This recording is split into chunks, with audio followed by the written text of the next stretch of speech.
Ji students, another topic about carboxylic acids that we are going to discuss is comparison of acidic character of carboxylic acids with the acidic character of alcohols and phenols. Since we have already discussed about the carboxylic acids and their highly acidic nature and the reason behind that, and we have also discussed about the acidic nature of alcohols and phenols. So today we are going to compare their acidic characters, that whether alcohol is more acidic or carboxylic acid is more acidic. And another comparison that we are going to do is the comparison of acidic character of carboxylic acid with the acidic character of phenol के carboxylic acid and phenol ਦੇ ਵਿੱਚੋਂ ज़्यादा acidic ਕਿਹੜਾ ਹੁੰਦਾ। तो firstly we start with the comparison of carboxylic acid and alcohol. Carboxylic acid ਦੇ acidic character and alcohol ਦੇ acidic character ਦਾ ਆਪਾਂ ਪਹਿਲਾਂ comparison ਕਰਾਂਗੇ. This is an alcohol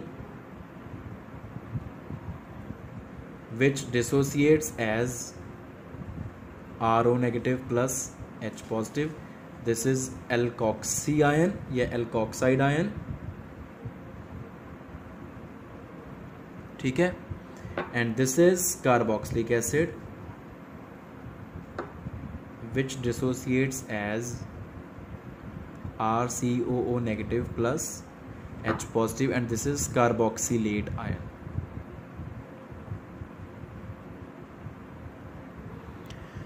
ਹੁਣ ਕਿਸੇ ਵੀ ਸਬਸਟੈਂਸ ਦੇ ਐਸਿਡਿਕ ਕਰੈਕਟਰ ਦੀ ਜੇ ਅਸੀਂ ਗੱਲ ਕਰੀਏ ਕਿ ਉਹ ਸਟਰੋਂਗਲੀ ਐਸਿਡਿਕ ਆ ਜਾਂ ਵੀਕਲੀ ਐਸਿਡਿਕ ਆ, ਉਹ ਡਿਪੈਂਡ ਕਰਦਾ ਉਹਦੇ ਵਿੱਚੋਂ H ਪੋਜ਼ਿਟਿਵ ਕਿੰਨਾ ਕੁ ਜਲਦੀ ਨਿਕਲਦੀ ਆ।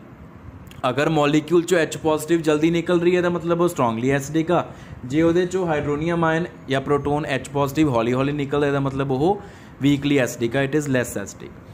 ਔਰ H ਪੋਜ਼ਿਟਿਵ ਜਲਦੀ ਨਿਕਲੂਗਾ ਕਿ ਲੇਟ ਨਿਕਲੂਗਾ, ਇਹ ਬੇਟਾ ਦੋ ਫੈਕਟਰਸ 'ਤੇ ਡਿਪੈਂਡ ਕਰਦਾ ਹੁੰਦਾ। ਪਹਿਲਾ ਫੈਕਟਰ ਤਾਂ ਇਹ ਆ ਕਿ ਜਿਹੜਾ ਆ OH ਬੌਂਡ ਆ, ਹਾਈਡਰੋਜਨ ਜਿਹੜੇ ਐਟਮ ਨਾਲ ਲੱਗਿਆ ਵਾ O ਨਾਲ ਲੱਗਿਆ ਹੋਇਆ ਇਸ ਮੋਲੀਕਿਊਲ 'ਚ, ਉਹ ਪੋਲਰ ਕਿੰਨਾ ਕੁ ਜ਼ਿਆਦਾ ਆ।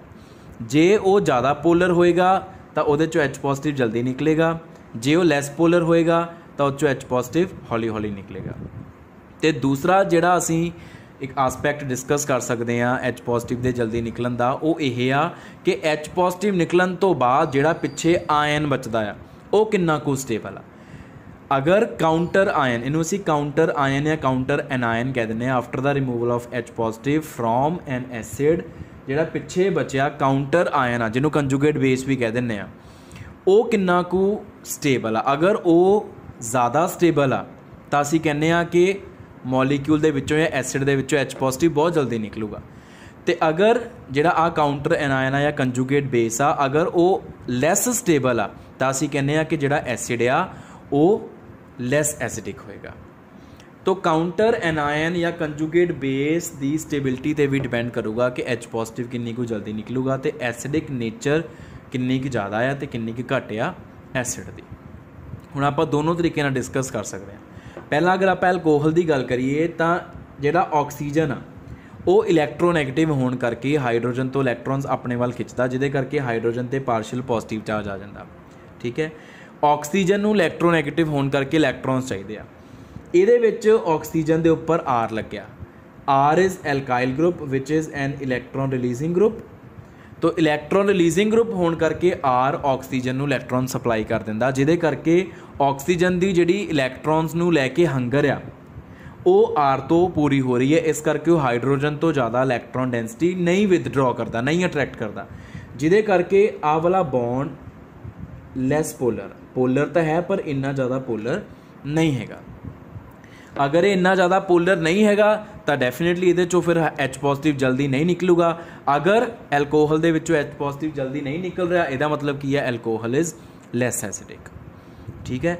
ਦੂਸਰਾ ਫੈਕਟਰ ਡਿਸਕਸ ਕਰਨਾ ਉਹ ਵੀ ਕਰ ਲੈਂਦੇ ਹਾਂ ਕਿ ਜਿਹੜਾ ਐਲਕੋਕਸਾਈਡ ਆਇਨ ਆ, ਦਿਸ ਐਲਕੋਕਸਾਈਡ ਆਇਨ ਇਜ਼ ਲੈਸ ਸਟੇਬਲ। ਇਹ ਐਲਕੋਕਸਾਈਡ ਆਇਨ ਲੈਸ ਸਟੇਬਲ ਕਿਉਂ ਆ?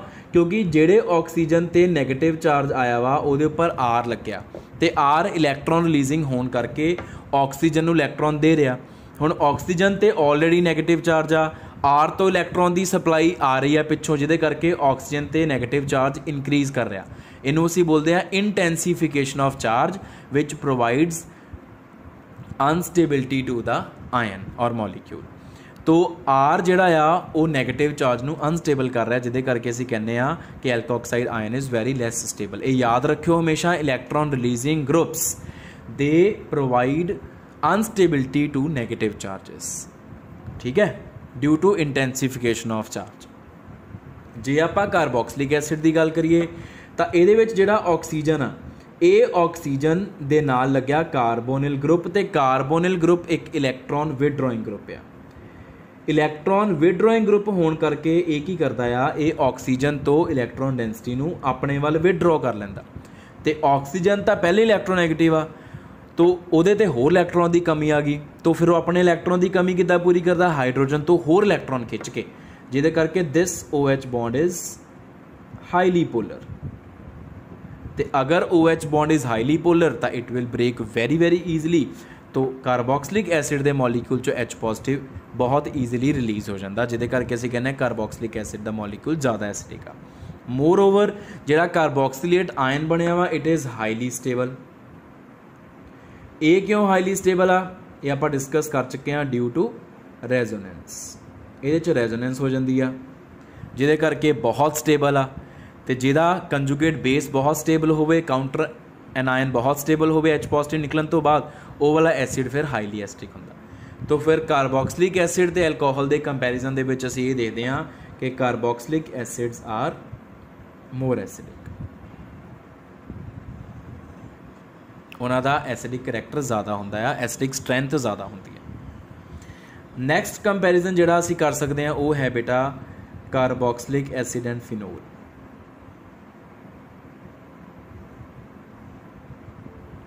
ठीक है, carboxylic acid and phenol, this is phenol,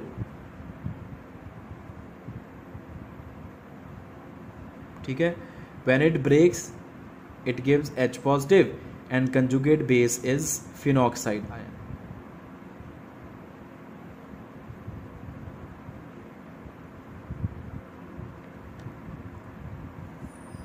ते दूसरे पासे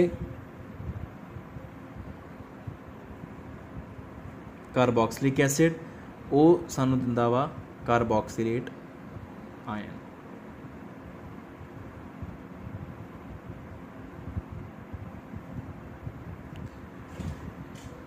हुण बेटा जे आपां गल करिए जिहड़ा आपां पहला फैक्टर इहदे विच फस्ट फैक्टर आ पोलैरिटी ऑफ OH बॉन्ड वाले फैक्टर की गल करिए तो वो इहदे विच अगर असीं अप्लाई करांगे तो क्लैरिटी घट हुंदी आ। इस करके आपां जिहड़ा सैकेंड आसपैक्ट आ, सैकेंड कॉन्सैप्ट आ, उही अप्लाई करांगे एसिडिक करैक्टर नूं कंपेयर करन दे लई। That concept is stability of conjugate base which is formed after removal of H positive from the acid. असी phenoxide ion and carboxylate ion की स्टेबिलिटी नूं कंपेयर करांगे, ठीक है। तो फिनोक्साइड आयन भी बहुत स्टेबल आ, कार्बोक्सिलेट आयन भी बहुत स्टेबल आ, both are very stable because of existence of resonance in them. Phenoxide ion च भी रेजोनेंस एग्जिस्ट करती है, कार्बोक्सिलेट आयन च भी रेजोनेंस एग्जिस्ट करती है, ठीक है। लेकिन दोनों की रेजोनेंस दोनों नूं इक्वल स्टेबिलिटी नहीं प्रोवाइड करती। फिनोक्साइड आयन की जी रेजोनेंस आ it provides less stability to phenoxide ion, but the resonance in carboxylate ion provides very much stability to carboxylate ion. ये पिछे रीजन की आपां इहदे विच वो डिस्कस करना। हुण जे आपां कार्बोक्सिलेट आयन की रेजोनेंस की गल करिए,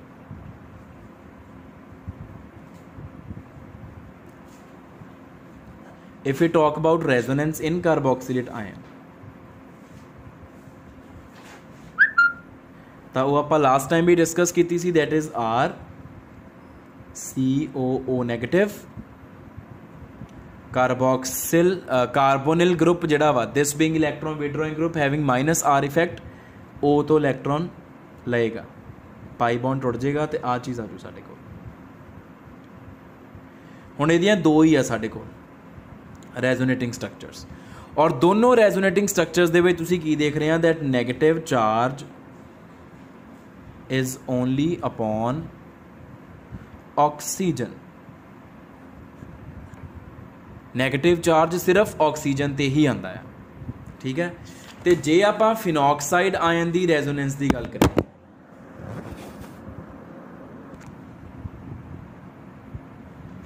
if we talk about the resonance in phenoxide ion,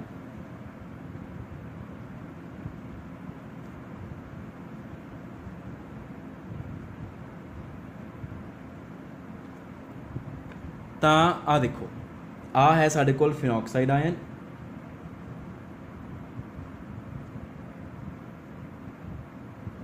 negative charge ਦਾ ਮਤਲਬ 2 ਇਲੈਕਟ੍ਰॉन्स।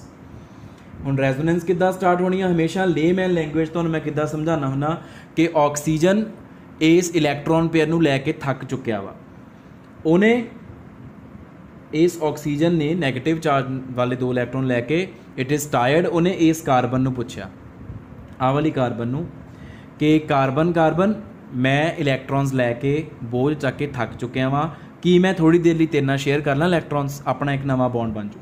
ਇਸ ਕਾਰਬਨ ਨੇ ਕਿਹਾ ਨਹੀਂ ਯਾਰ ਮੇਰੇ ਤਾਂ ਆਲਰੇਡੀ 4 ਬੌਂਡਸ ਪੂਰੇ ਆ, ਮੈਂ ਤੇਰੇ ਕੋਲ ਇਲੈਕਟ੍ਰੋਨਸ ਕਿੱਦਾਂ ਲੈ ਸਕਦੀ ਹਾਂ।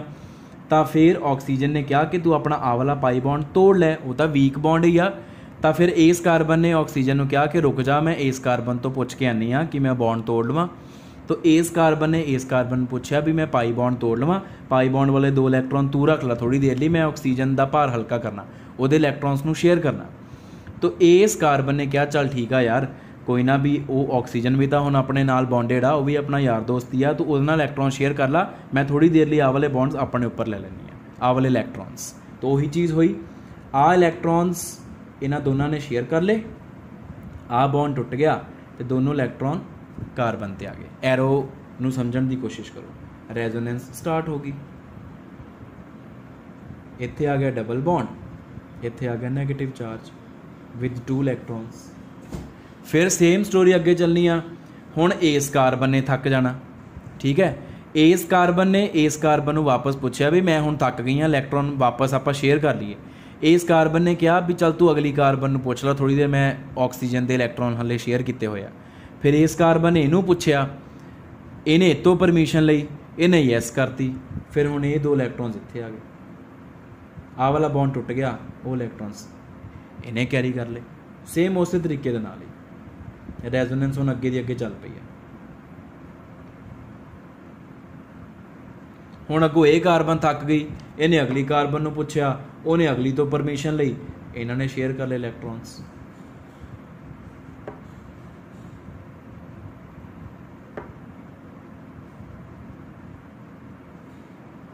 And eventually what will happen ਕਿ ਇਹ ਇਲੈਕਟ੍ਰੋਨ ਇੱਥੇ ਆ ਗਏ, ਅਤੇ ਜਿਹੜਾ ਕਾਰਬਨ ਅਤੇ ਆਕਸੀਜਨ ਦਾ ਬੌਂਡ ਬਣਿਆ ਸੀਗਾ, ਜਿਹੜੇ ਕਾਰਬਨ ਨੇ ਆਕਸੀਜਨ ਦੇ ਇਲੈਕਟ੍ਰੋਨ ਸ਼ੇਅਰ ਕੀਤੇ ਹੋਏ ਸੀ ਉਹਦੀ ਹੈਲਪ ਕਰਨ ਲਈ, ਫਿਰ ਅਲਟੀਮੇਟਲੀ ਆਕਸੀਜਨ ਕੋਲ ਵਾਪਸ ਚਲੇ ਗਏ, ਕਿਉਂਕਿ ਹੁਣ ਆਕਸੀਜਨ ਅਰੈਸਟ ਕਰ ਚੁੱਕਿਆ ਨਾ।